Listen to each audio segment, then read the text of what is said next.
Right, so we're diving into those absolutely epic moments when superheroes discovered their true potential and basically broke the internet with how incredible they were.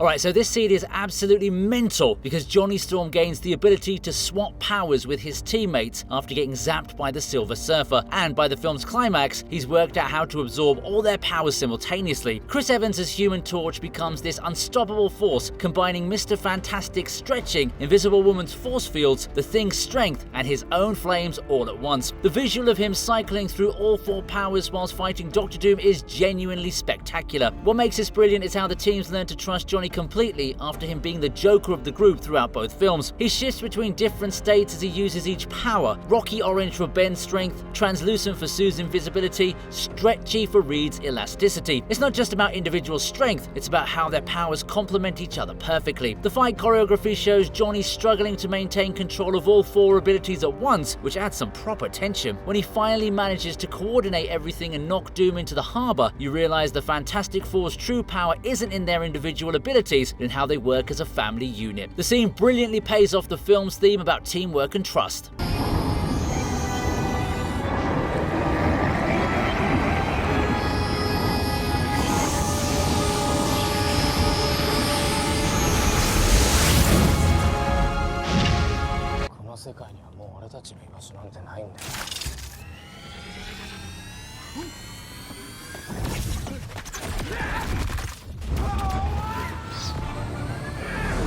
This 2018 Japanese superhero film is absolutely wild, and the battle between Inuyashiki and Hiro is one of the most emotionally charged superhero fights you'll ever see. Both characters were rebuilt as weapon unit robots by aliens after being accidentally killed, but whilst Hiro uses his powers for murder, Ichiro Inuyashiki chooses heroism. The climactic battle sees Inuyashiki fully embracing his mechanical abilities to stop Hiro's rampage across Japan. What's brilliant about this scene is watching this 58-year-old salaryman who's been disrespected by everyone suddenly become this incredibly powerful being. Noritake Kinashi's performance captures Inuyashiki's transformation from meek office worker to confident hero beautifully. The fight choreography is genuinely impressive, with both cyborgs flying through the skies above Tokyo, trading punches and energy blasts that light up the night. The moment where he musters all his strength and blasts straight through Hiro is absolutely devastating. The visual effects showing their robotic bodies taking damage with mechanical components visible through their torn synthetic skin creates this unique aesthetic that sets it apart from Western superhero films. What makes this awakening powerful is that it's not about Inuyashiki gaining new abilities, it's about him finding the courage to fully utilize what he's been given. Throughout the film, he's been hesitant, still seeing himself as the weak man he was before. This battle forces him to accept what he's become and use every weapon in his arsenal. The emotional weight comes from knowing that despite his power, he's still fundamentally a good man trying to protect innocence.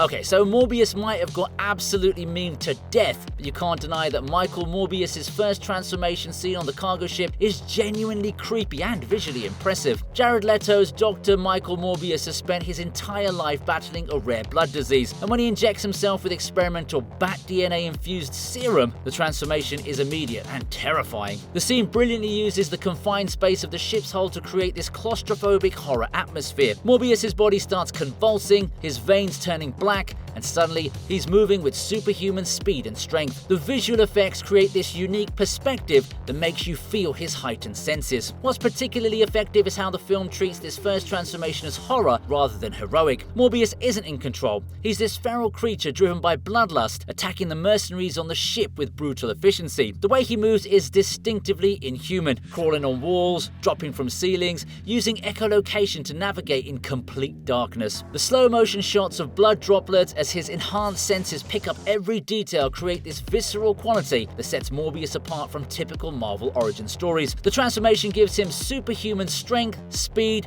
the ability to glide using the membrane under his arms, and those distinctive fangs and pale skin. But it's a curse as much as a gift, you know. The scene works because it doesn't glorify the transformation, it shows the genuine cost of what Morbius has done to himself in his desperate attempt to cure his disease.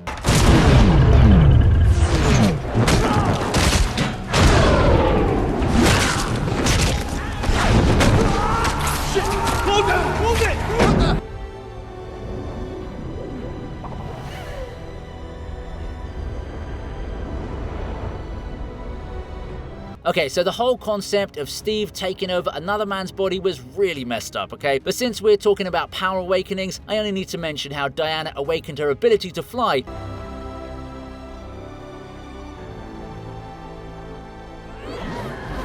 once she decided to leave Steve. I mean, it was literally the bare minimum in terms of general ethics, but we did get to witness a neat visual of Wonder Woman flying. I don't think any of us expected to see this kind of power, and it's only one of 2 or 3 highlights from the entire film.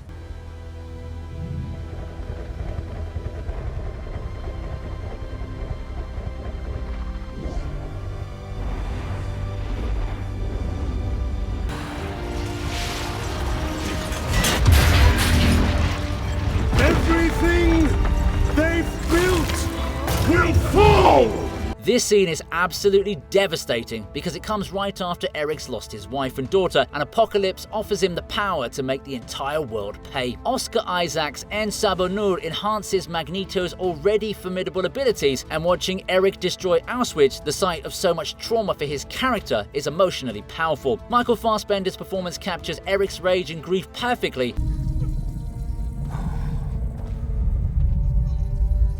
as he raises his arms and you can see metal tearing from the ground across the entire concentration camp. Apocalypse's enhancement doesn't just make Magneto stronger, it removes his limitations completely. Suddenly, Eric's manipulating the Earth's magnetic field on a global scale. The visual effects demonstrate power that's genuinely apocalyptic. What makes this scene work is that it's not just a spectacle, it's the culmination of Eric's character arc across the entire prequel trilogy. He's tried to live a normal life, found peace with his family, and then humans murdered them. Now, with Apocalypse's enhancement, he's got the power to end the world, and part of him wants to. It's only when the others reach out to his humanity that he hesitates, showing that underneath all that power, he's still a broken man looking for purpose. And from the ashes of their world, we'll build a better one!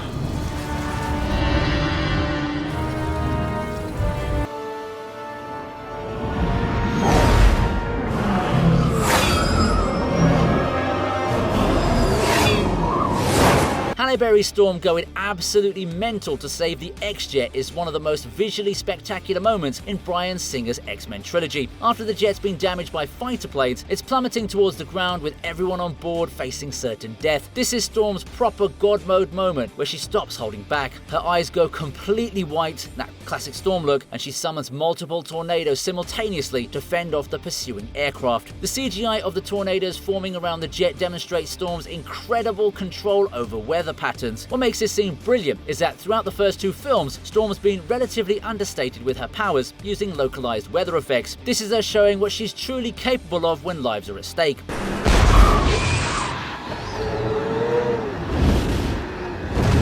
The way she creates this protective barrier of wind demonstrates her ability to multitask with different weather phenomena. The sound design of the howling winds, combined with John Ottman's score, creates this sense of primal power. You can see the strain on Storm's face as she maintains these massive tornadoes, showing that even for her, this level of power requires immense concentration. The moment where she stops reminds us that despite her godlike abilities, she is still human. This scene established Storm as one of the X-Men's heavy hitters and showed why she's Professor X's second in command. It's not just about raw power, it's about control and the willingness to push yourself to your absolute limits to protect your family.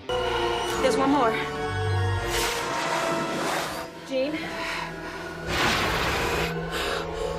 Oh, God.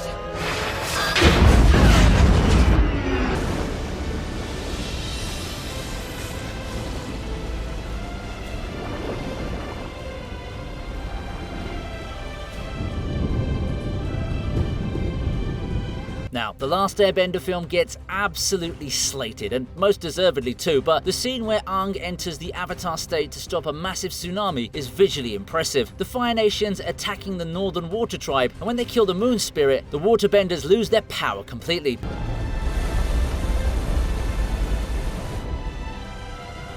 Aang, devastated by Princess Yue's sacrifice to restore the Moon Spirit, enters the Avatar state, that moment where he channels the power of all previous avatars. His eyes and tattoos glow with pure white energy, and suddenly he's bending water on a scale that's genuinely epic. The visual effects of Aang creating this massive wave is one of the film's few genuinely impressive sequences. What's interesting about this scene is how it shows the Avatar state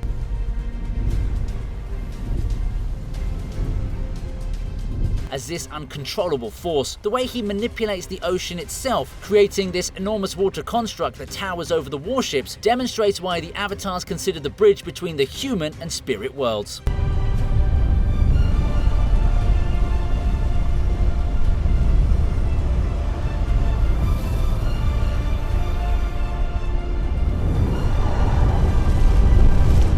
Element, but didn't have the technology to synthesize it yet. Robert Downey Jr.'s performance as Tony watching his father's message, realizing Howard was speaking directly to him across decades, is genuinely emotional. When Tony digitizes his father's model of Stark Expo 1974 and realizes that it's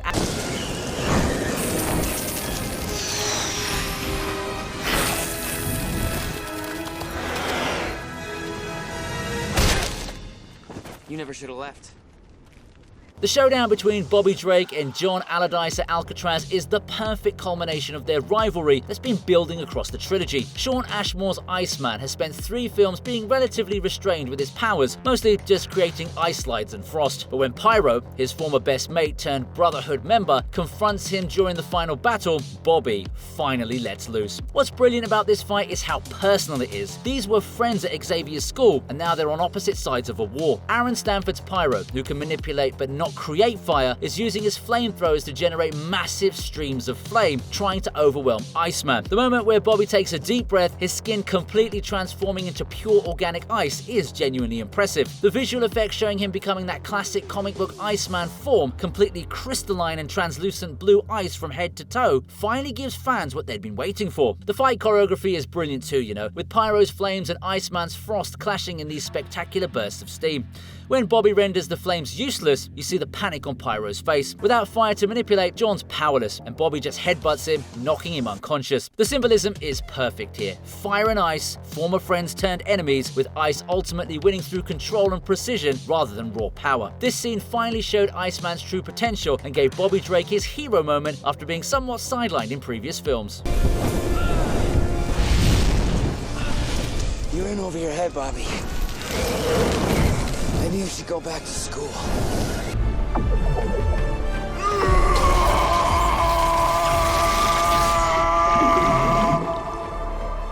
The king is risen. Jason Momoa's Aquaman calling upon the Carathan during the final battle against King Orm is one of the most spectacular moments in the DCEU. Arthur's been on this journey to prove himself worthy of being king, and retrieving Atlan's trident gives him the power to command all ocean life. The Carathan, this massive primordial sea monster voiced by Julie Andrews, is basically Aquaman's ultimate summon, and when Arthur calls it forth during the battle, it is genuinely epic. The visual effects showing this enormous creature rising from the depths, its tentacles and massive body dwarfing both armies,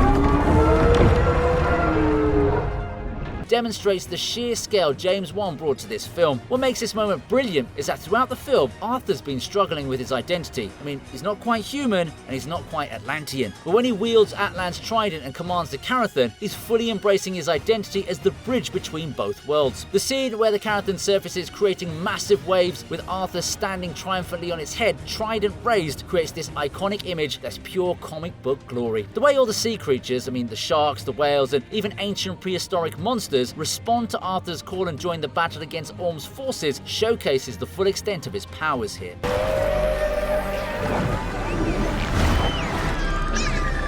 It's not just telepathy, it's complete dominion over the ocean and everything in it. The battle choreography demonstrates how powerful the true King of Atlantis really is. What's particularly effective is how the moment validates everything Vulko and Mira have been telling Arthur. With Atlan's trident, he's not just another Atlantean, he's the most powerful being in the ocean.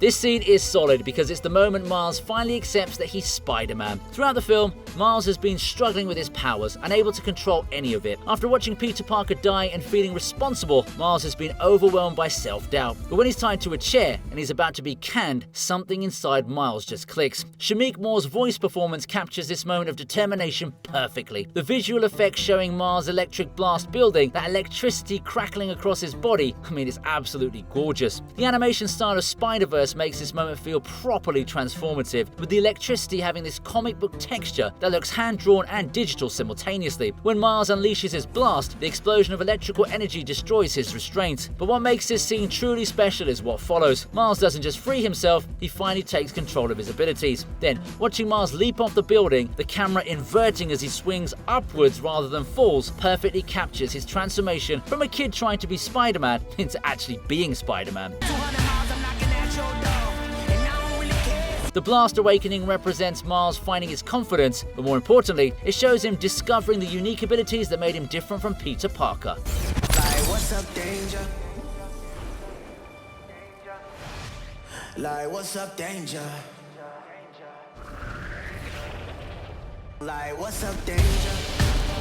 Right, so everyone thought Jack was the only family member without superpowers, and then Syndrome kidnaps him, and suddenly this baby turns into the most powerful, incredible of them all. The scene where Jack transforms is absolutely hilarious and genuinely impressive, because Brad Bird and Pixar created this moment that's simultaneously funny and threatening. When Syndrome's holding Jack, explaining his villainous plan, the baby starts acting up, and Syndrome thinks he's bonding with him. Then, Jack's eyes literally catch fire, his entire body erupts in flames, and suddenly, Syndrome's holding a living fireball that's absolutely furious. The animation showing Jack cycling through multiple powers, turning into a red demon, becoming metallic, and God knows what else, establishes him as having virtually unlimited abilities. What makes this brilliant is the contrast between Jack's innocent baby giggles and the absolute chaos he's causing. Syndrome, this genius villain who's planned everything perfectly, is completely helpless against an angry infant with godlike powers. The way Jack fights Syndrome here, biting and clawing at him whilst continuing to transform, turns this epic superhero climax into something genuinely comedic. When Syndrome finally manages to get back to his island, completely traumatized, it's one of the film's best gags. But the scene also sets up the sequel's entire plot. Jack's essentially a reality warper with no control over his abilities, making him potentially the most dangerous member of the family. The Awakening scene works because it subverts expectations completely, whilst establishing new stakes for the franchise.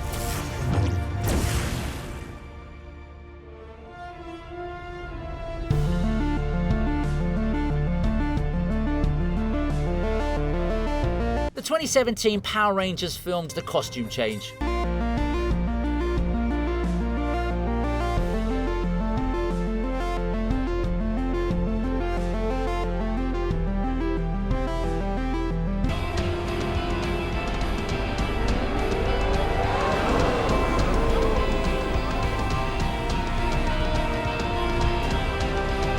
The flashback scene showing young Arthur Curry discovering his powers at the aquarium is one of the most charming moments in the DCEU. This isn't some epic battle or life-threatening situation, it's a kid on a school trip suddenly realizing he can communicate with marine life. The scene shows young Arthur being bullied by classmates, feeling isolated because he's different, and then he presses his hand against the aquarium glass. Suddenly, every sea creature in the entire aquarium is drawn to him. Fish swarming against the glass, sharks circling in response to his presence. The visual effects showing the telepathic connection between Arthur and the sea life, those subtle ripples in the water, the way the creatures all orient towards him simultaneously, it creates this real magical quality. What makes this scene particularly effective is how it's presented as both a gift and a curse. The other kids think he's a freak, but Arthur's just discovered something incredible about himself. The music during this scene adds some emotional depth, highlighting how he spent his childhood feeling caught between two worlds and never fully belonging to either land or sea. The aquarium sequence establishes that Arthur's powers aren't just convenient superhero abilities, they're an intrinsic part of who he is, present since childhood. The way James Wan shoots this scene, with the blue-green lighting of the aquarium creating this underwater atmosphere even though Arthur's on land, visually reinforces Arthur's connection to the ocean. This awakening moment is beautiful in its simplicity, showing that sometimes the most powerful discoveries happen in quiet, unexpected moments rather than dramatic circumstances.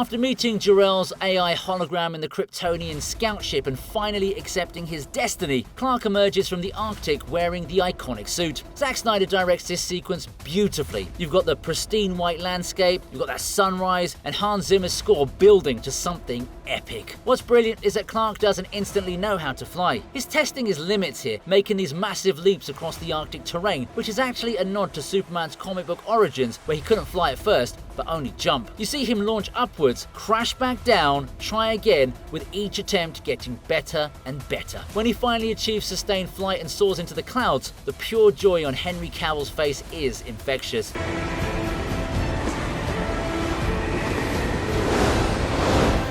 He's laughing. I mean, he's genuinely delighted experiencing this freedom for the first time. The visual effects showing him breaking the sound barrier, flying through clouds, skimming across African savannas, all of it is just breathtaking. This scene captures everything Superman should be: hope, wonder, and limitless potential.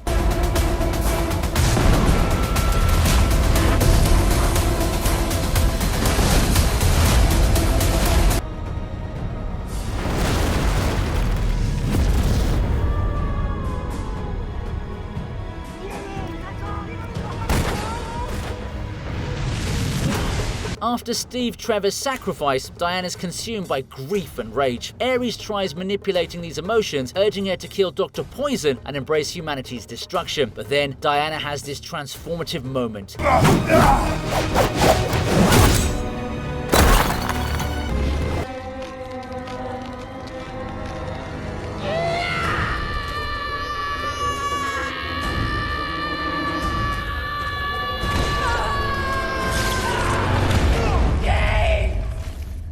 This scene is genuinely one of the most tragic origin stories in all of superhero cinema. In Canada, young James Howlett is a sickly child living on the Howlett estate. Thomas Logan, the groundskeeper and Victor Creed's father, has been having an affair with James's mother Elizabeth. One night, Thomas returns drunk with Victor, both armed with shotguns, trying to convince Elizabeth to run away with him. When John Howlett confronts Thomas, he kills him right in front of young Wolverine. The trauma of watching his father die activates James's mutation. Bone claws burst from his knuckles for the first time, and in a blind rage, he charges at Thomas and stabs him through the chest. With his dying breath, Thomas reveals the devastating truth: he wasn't your father, son, meaning Thomas is actually James's biological father. The horror on young Troye Sivan's face as James realizes what he's done is heartbreaking. His mother immediately rejects him, calling him an animal, and James flees into the night with Victor, who's actually his half-brother. This scene establishes everything about Wolverine's character: the violence, the trauma, the fact that his very first kill was his own biological father.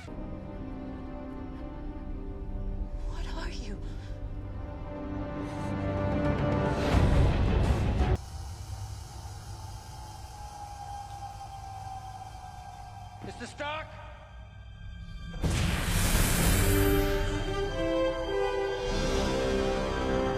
Now, this transformation scene remains one of the MCU's most iconic moments, and the practical effects combined with CGI to make Chris Evans look genuinely small beforehand makes it even more impressive. Steve's inside the chamber, strapped in, whilst Howard Stark, Dr. Erskine, and Agent Peggy Carter watch nervously. What makes this scene work is how painful the process looks. Now, Mr. Stark. Steve screaming as the serum courses through his body, the Vita rays bombarding him with energy. Peggy wants to shut it down, but Steve, showing the determination that made Erskine choose him, yells, "No, don't! I can do this." The chamber's glowing brighter, sparks flying everywhere, the machine overloading, and then suddenly it stops. Everyone rushes forward expecting the worst, and when the chamber opens, there's Steve. But he's not small and frail anymore. He's tall, muscular, the physical embodiment of human perfection. Chris Evans' performance captures Steve's disorientation brilliantly. Everything feels different. The serum didn't just make Steve strong, it amplified everything about him, including his courage and moral conviction. What's brilliant is the scene doesn't linger too long. Within minutes, Steve's already using his new abilities.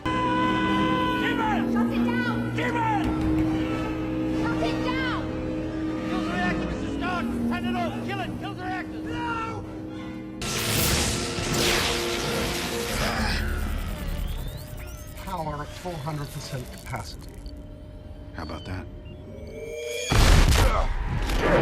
This scene's brilliant because it's an accidental discovery becoming a signature move for the duo. Thor and Tony are properly fighting in the forest. Thor's convinced Tony's a threat to Loki.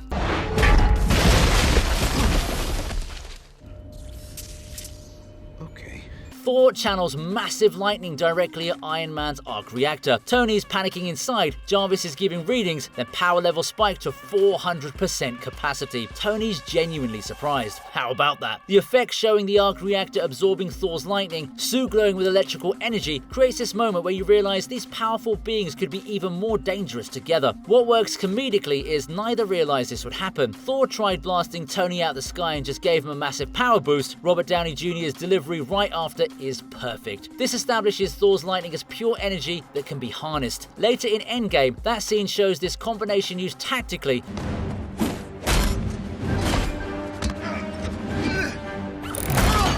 with Thor deliberately charging Iron Man's suit during the battle against Thanos.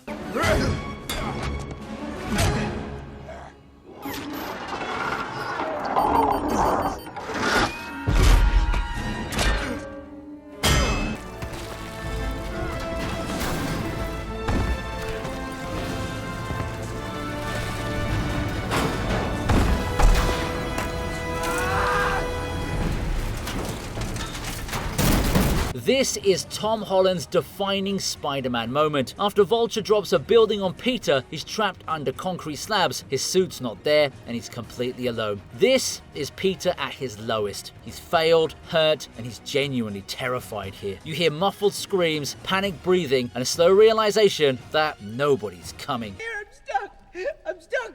I can't move! I can't...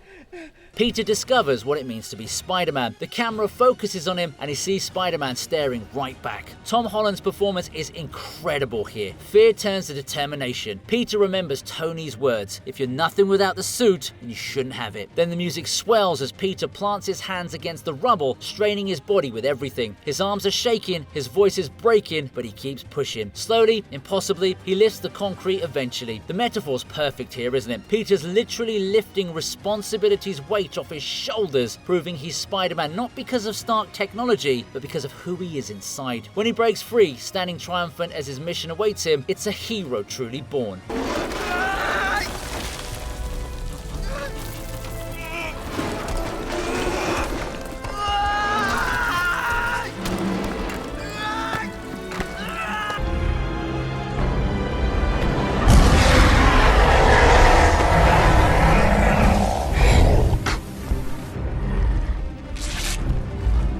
This transformation is savage, showing why Hulk's so terrifying. After Betty calms Bruce, stopping his transformation mid-change, Blonsky, who's now Abomination, creates all kinds of damage to force our boy to transform again. Bruce jumps and crashes into the street from a massive height, creating a crater. Emil thinks he's won and killed Bruce, but then the heartbreak happens.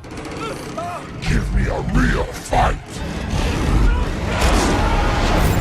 Bruce's body twitches, eyes snap open, heart rate accelerating. This is Bruce making a conscious choice to let the Hulk out. The transformation happens rapidly. Body swells, muscles expanding, skin turning green, face contorting into rage.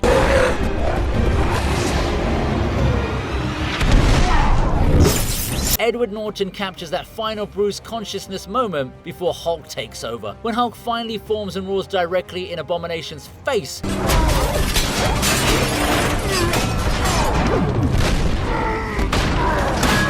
it is intensely MCU. What's brilliant is Hulk's proper anger. Bruce has been running all film, but now embraces it to protect Betty and stop the monster he helped create. The effects show Hulk and Abomination as roughly equal, creating genuine uncertainty about the battle's outcome.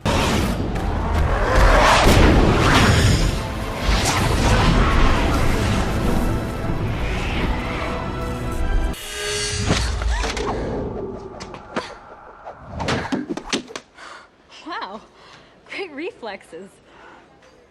Thanks. No problem. Sam Raimi's cafeteria scene is iconic, perfectly capturing the awkward teenage experience of uncontrollable powers. Peter wakes up after being bitten and everything's just different, isn't it? Vision's perfect without glasses, his body's toned, he's feeling strange. When Mary Jane slips with a lunch tray, Peter's spider senses kick in and time slows. He's moving before thinking, catching her, the food, the apple, and the tray with superhuman reflexes. Tobey Maguire's face shows pure confusion because Peter doesn't understand what's happening here. Then his hands stick to the tray and won't let go. When MJ pulls it away, his food's webbed to it. The cafeteria scene brilliantly shows other abilities in the most public, embarrassing way, but the Flash Thompson fight properly showcases Peter's powers. Flash throws a punch and Peter's spider sense creates slow motion where he sees everything coming. He dodges every hit effortlessly, then lands one punch, sending Flash flying across the corridor. Tobey captures Peter's shock at his own strength. He's genuinely scared of what he's become here. Other students backing away shows how powers immediately isolated Peter.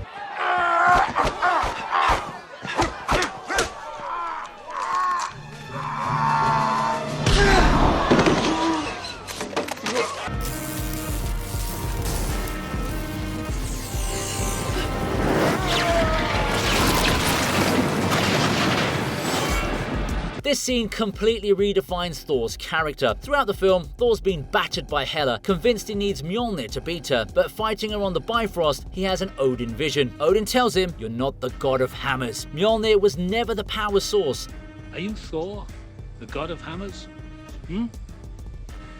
It focused and controlled it, but the power was always inside him. When Thor opens his eyes, they're crackling with lightning, pure electric blue energy. Suddenly, Thor's not wielding lightning, he is lightning. The entire sky above Asgard turns into a churning electrical storm, clouds forming in seconds. Thor floats in air, electricity crackling across his body, then channels an absolute massive lightning blast directly at Hela. The effect shows Thor surrounded by swirling lightning, eyes glowing, body conducting pure elemental power, and it makes him look like a proper god for the first time. Hela's driven backwards by sheer force, looking genuinely concerned. Chris Hemsworth captures Thor's surprise, then determination, realizing he's been limiting himself. The awakening changes his fighting style under weapon dependent. He can summon lightning directly, fly without Mjolnir, and aura farm as he pleases.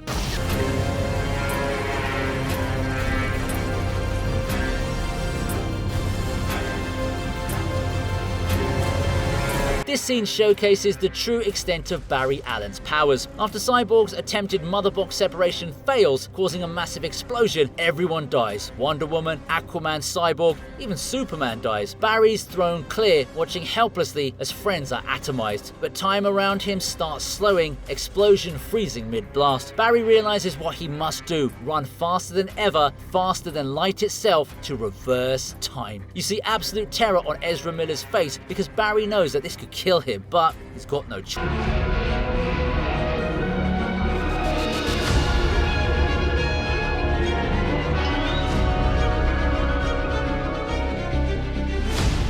This is the granddaddy of all superhero awakening moments, establishing Superman's true godlike cinema power. After defeating Lex Luthor's plot, Superman's too late to save Lois. Despite all his powers, he couldn't reach her in time. Christopher Reeve holding Lois's lifeless body is genuinely heartbreaking. The rage and the grief on his face is devastating because this is Superman's first true failure to save someone that he loves. Then he makes a decision against everything Jor-El ever taught. He's going to reverse time itself. Superman flies into space and starts circumnavigating Earth at impossible speeds, going faster and faster and faster. John Williams' score building to a crescendo. Suddenly, you see Earth's rotation slowing and then it stops. But then it starts spinning backwards. Time literally reverses, earthquake undoing itself, Lois's car emerging from the ground, her coming back to life as time rewinds. It's genuinely controversial even now because Superman's essentially rewriting reality through sheer force of will and speed, which seems impossibly overpowered, but emotionally it works perfectly, showing there's no limit to what Superman will do to protect people he loves. When time resumes normally and Lois breathes again, Superman's relief is palpable. This established Superman as someone operating on a cosmic scale, someone who can literally defy nature's laws. It's the ultimate awakening moment, Superman realizing he's not bound by normal rules, that his power is limited only by his moral code. It